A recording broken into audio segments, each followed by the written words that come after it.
Então eu vou continuar o vídeo que foi cortado, teve uma falha técnica aqui.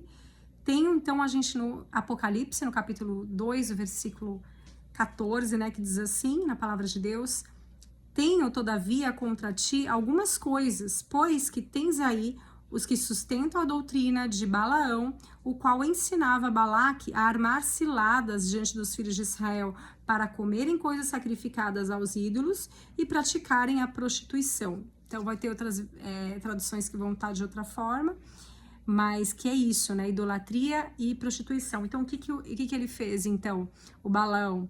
Eu não posso amaldiçoar. Deus não quer, ele já é um povo abençoado. E eu já o abençoei.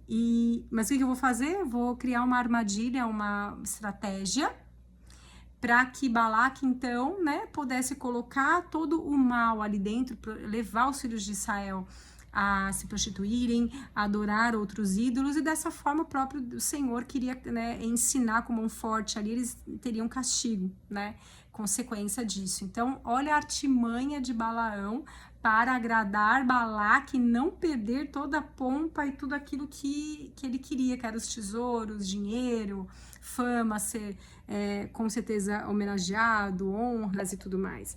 Então, para você ver que nos dias de hoje, isso tem acontecido, é muito, muito forte, que Deus coloca no meu coração duas coisas, né? Que a primeira delas é como isso vai acontecendo aos poucos. Então, às vezes, um homem de Deus, uma mulher de Deus, uma pessoa ungida, que tem dons, ou de repente que não são dons aparentes, mas dons que normalmente vai acontecer com quem está em evidência, assim como o Balaão também na época estava. Ele devia ser muito cotado ali, muito respeitado. Então fica mais claro quando a pessoa tem uma evidência, mas seja quem for a pessoa, mesmo que ela não tenha.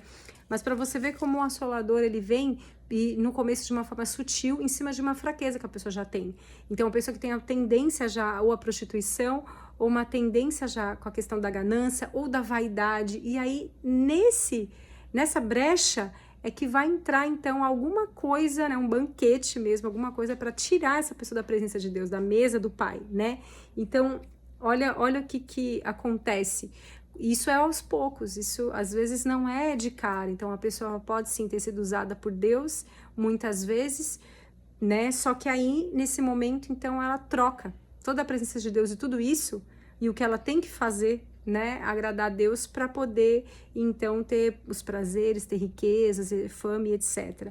Então é exatamente isso que põe a perdição as pessoas e põe tudo a perder, o ministério, o propósito, ganhar almas, coisas que Deus derramou sobre a vida dela, dessa pessoa. Isso a gente fala tanto da igreja de uma forma coletiva como de uma forma individual, e que a gente eu tenho um temor muito grande para falar disso, porque a igreja é amada do Senhor.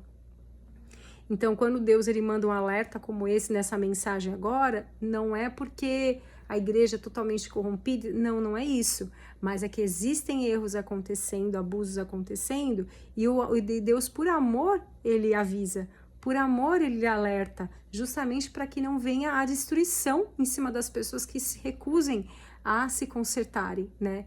Então aqui, por exemplo, Balaão, ele foi de forma sutil que ele foi se perdendo, mas ele teve oportunidades para que ele não pecasse, porque o Senhor deixou bem claro para ele o amor que tinha por Israel, que o que ele estava fazendo era errado. Então ele bem que teve oportunidades, né, para que ele não cometesse então o erro. Mas o que ele fez? A vontade, a cobiça foi muito mais forte, cegou ele completamente. Então, Balaão, a gente aprende isso, e quando ele fala, você vê como em Apocalipse, né, ele é citado novamente, a doutrina de Balaão, ou seja, porque ele deixou um mau legado. Não foi uma coisa que ele errou e ficou ali, né? Obviamente, como tudo na Bíblia, tem consequências que vão acontecendo ali nos descendentes, nas gerações futuras, e até os dias de hoje ele é lembrado como algo ruim, porque justamente ele se corrompeu, né? E aí o que também a gente pensa é que nós também, né? O que uma pessoa só ela pode fazer de mal quando ela se coloca contra, né? Em desobediência, se coloca contra agradar a Deus. E quando ela vai dando jeitinhos, estratégias humanas para ela poder se dar bem, né? E para ela poder e como ela vai se permitindo, como ela vai achando, ela vai sendo cega mesmo pelo mal, né?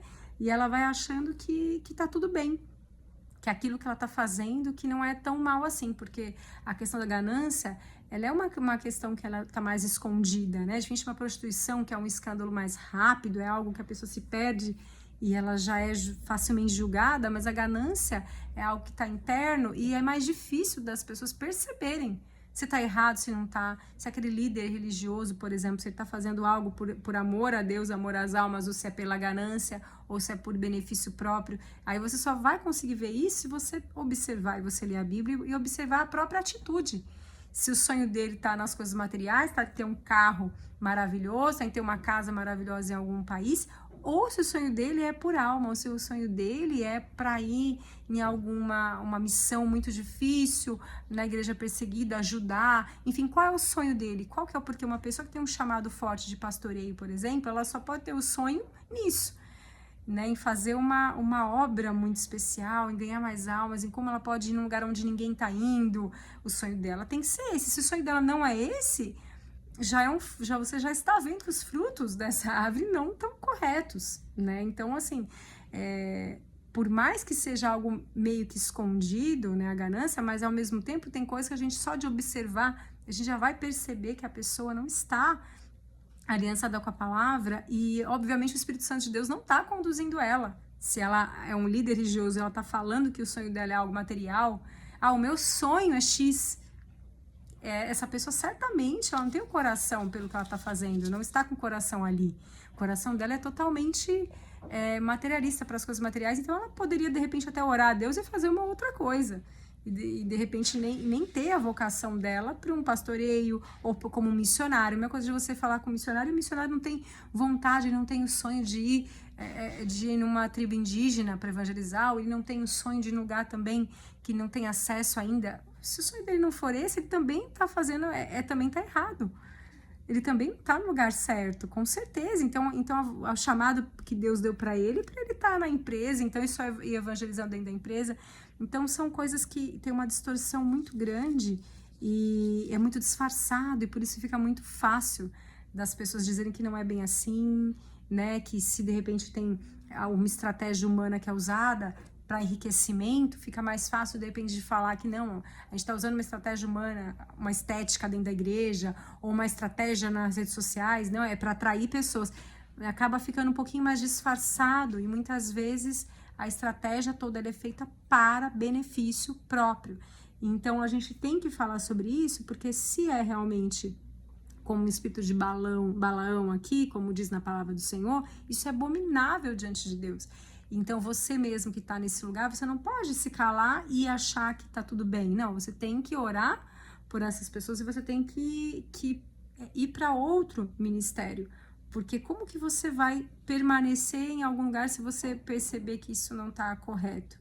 A menos que Deus te entregue algo para você fazer aí, que seja muito direcionado, né, do Senhor mesmo. Mas a gente não pode ficar assistindo as coisas erradas, já que a gente lê tanto a palavra do Senhor, que eu espero que você esteja lendo também, que a única forma, conhecereis a verdade vos libertará. Então, se você estiver lendo a palavra de Deus, você já sabe o que é certo e o que é errado, e está vendo o exemplo claro de Balaão aqui, né, que foi abominável diante do Senhor, está citado até em Apocalipse aqui.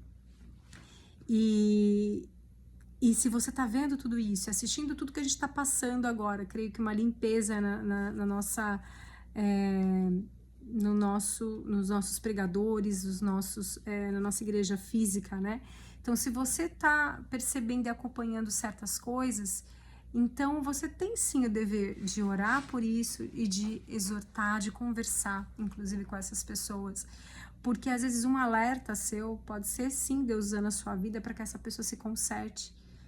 Porque ela precisa de arrependimento. Se ela estiver fazendo como Balaão aqui, se você souber disso, se você enxergar isso, porque com os olhos espirituais, com a gente lendo a palavra, a gente consegue enxergar e discernir o que está certo e o que não está certo.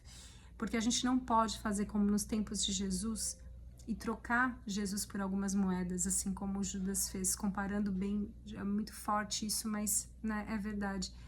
Trocar ele por algumas moedas como foi com a maior, né, trocar por algumas moedas como foi com Judas, a maior traição da história, que óbvio que já era o propósito, já estava escrito assim, mas a gente percebe que nos dias de hoje a gente pode fazer isso, né, possamos aqui realmente cuidar para que a gente não venha fazer isso, para que a gente não venha a trocar Deus, a presença de Deus pelas coisas desse mundo. E isso está em tudo, tá? Não só na iniquidade, não só na ganância em ganhar dinheiro com o evangelho, mas até em outras coisas também, coisas que Deus já te retirou da sua vida, já falou para você não fazer parte, que você ainda insiste em fazer parte, pelo medo de ficar sem dinheiro. Então hoje a palavra foi mais direcionada em cima de dinheiro, mas pode ser com muitas outras coisas, pode ser a corrupção da alma em outros sentidos também. Mas hoje está falando mais em relação a isso, né? A corrupção financeira. Então, que a ganância, ela, né, não esteja diante de nós, porque a ganância pode nos levar para o abismo, para o inferno mesmo. Então, em nome de Jesus, que eu e você possamos ser libertos e limpos disso. Em nome de Jesus, que sobre a minha casa e a sua casa, que o Espírito Santo de Deus, ele nos abra os olhos espirituais, nos deixe alertas para que a gente tenha o discernimento e maturidade o suficiente para não só não sermos enganados, mas também não deixarmos que a mentira tome conta de forma descontrolada para que vidas sejam perdidas junto com quem está sendo corrompido, com quem é corrupto, né? Então, em nome de Jesus, que eu e você, a gente possa ser realmente sal da terra e que a gente possa carregar a verdade para quem de repente não está enxergando essa verdade. Em nome de Jesus, amém. Até o próximo vídeo.